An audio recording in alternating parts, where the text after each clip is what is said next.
ఫిలిప్పి 4:4. ఎల్లప్పుడూ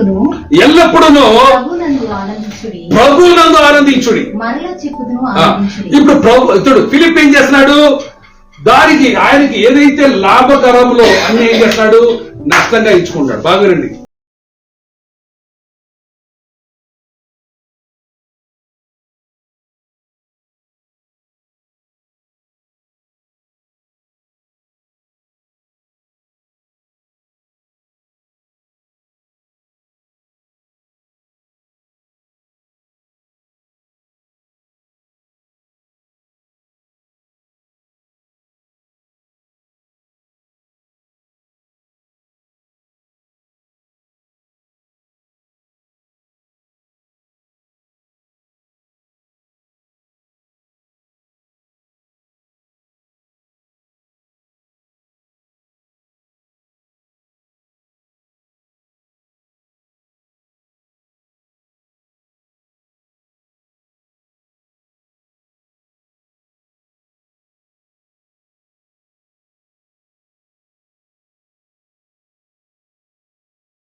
నాకు ఫస్ట్ దేవుడు పట్టుకొని ఆత్మల భారం, నువ్వు అనేక ఆత్మలు రక్షిస్తా ఉన్నాడు.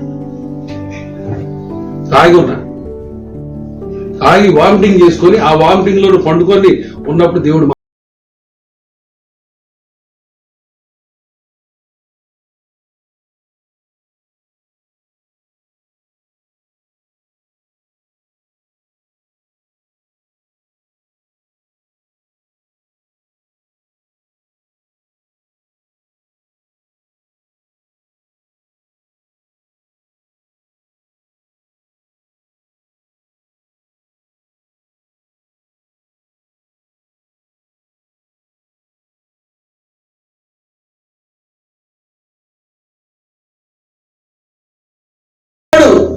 నీవు కూడా ఎలా ఉండాలా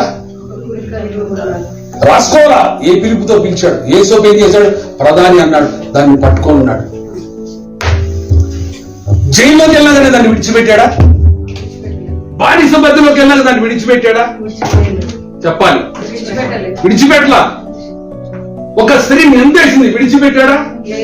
కాన్సన్ట్రేషన్ అంతా దేని మీద పెట్టాడు? ప్రధాని. ఆ పిలుపుకు తగ్గట్టు, ఆ మాటల తగ్గట్టు తాను తగ్గించుకొని పరిశుద్ధతగా ఉండి చివరికి ప్రధాన అయ్యాడా లేదా? అవునా కదా? ఇక్కడ చూడు, ఇక్కడ స్పష్టంగా అక్కడ 13 చదువున్నాను.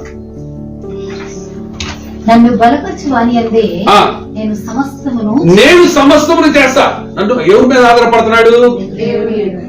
ఏ స్థితిలో అయినా ఎలా ఉన్నాడు? సంతృప్తిగా జీవించాడు. ఉన్నా లేకపోయినా ఎలా ఉన్నాడు?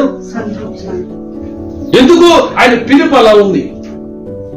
ఆయన పట్టబడ్డాడు. వింటున్నారా? మీరందరూ పట్టబడ్డారు, కానీ దాన్ని మర్చిపోతున్నారు. ఏం చేస్తున్నారు?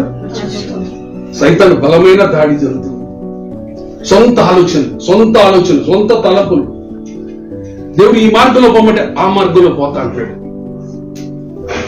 ఎలా ఉన్నట్టే లేదు, అలా ఉంటా. ఎలా తయారైతే నువ్వు చెప్పినట్టు దేవుడు చేయాలా?